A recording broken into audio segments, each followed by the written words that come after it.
You might not know this, but Queensland state nominations are open for applications, and there are a few changes to the past year that might affect you, so listen up. I'll leave all the bad news until the end, so I don't want to scare you off. Firstly, even though Queensland is accepting nominations, they've announced that they won't be making any offers until their final quota for 2025-26 is confirmed. This is hardly surprising because last year they had the smallest allocation with only 600 190 nominations and a further 600 for the 491 stream. And this includes family members, so there aren't many spots. Maybe they will get more this year. We'll find out. So if you're onshore in Australia, there's a skilled worker stream for the 190 visa with 158 occupations listed, but don't get your hopes up because last year they only nominated 31 of them. To apply in this stream, you need to have lived and worked in Queensland for the last 9 months before applying, and you still need to be living and working in Queensland if and when they make you an offer. This work experience has to be post-qualification, so for many international students, you can't claim part-time work while you were studying. There is also an onshore skilled pathway for the 491 visa, and it has an expanded list of 201 occupations, and the requirement is that you've lived and worked in Queensland for 6 months rather than 9 for the 190. You still need to be living and working in Queensland at the time that you get an offer. Now, there is a special onshore construction stream which lists 48 construction occupations, and these 48 occupations will generally only be considered for the 190 visa, but the requirement that you live and work in Queensland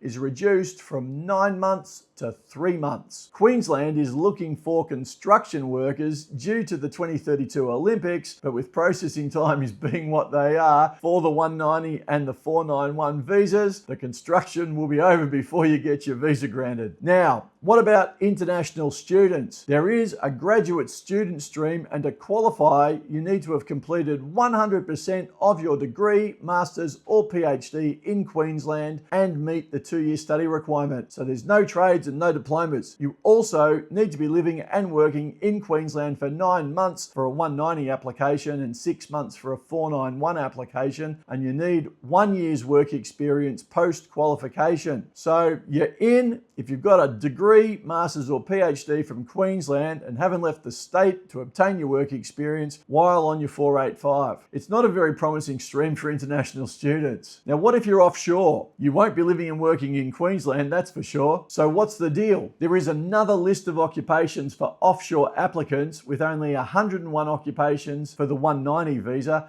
and 113 occupations for the 491 visa, which is 2/3 and a half of the onshore equivalents. You need to have 1 year's work experience, and you must be working in your nominated field when you apply and still be working in that field when you're accepted. So the unemployed can't apply, and you need relevant and current work experience. For many occupations, specifically teachers and construction workers, you also need to be licensed in Queensland to be eligible. So check that out before you make an application. Now, what are the overall caveats? Firstly, early childhood teachers, well, with millions of ECTs applying for these pathways, they're only going to be accepting you if you are degree qualified. So if you've only got the diploma, you're out of luck. Chefs and cooks, you're only listed for the 491 visa. You won't be getting an offer for the 190. And also, you can't use work experience or apply if you're working in a takeaway restaurant or a fast food business. Also, chefs and cooks, they're only on the onshore list. So all those Michelin star French chefs, Queensland's had enough of you. They have wound up the regional small business stream. There are some transitional rules in place for those people who've already completed the purchase of a business. You can still make an application for the next 18 months, or if you're a recent startup before the 30th of April 2027. Now, if it's all a bit confusing, you can book a consultation with me, or you can download our friendly app, Aussie Visa Mate, from the App Store, or join one of our lives, which I'm about to do now. All the details are in the link in my bio. Have a great day.